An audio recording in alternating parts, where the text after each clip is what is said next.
தங்கத்து மேனியிலதா சந்தனம் பூசி வைப்ப சந்தன கட்டிலதா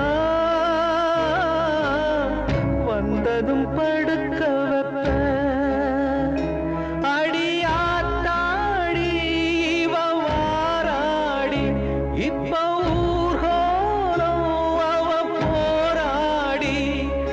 தங்கச்சி தாய்தான் விட்டு புட்டு போறா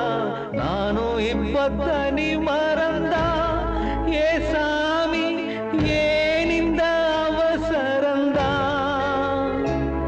நான் மல்லிகை பூவுல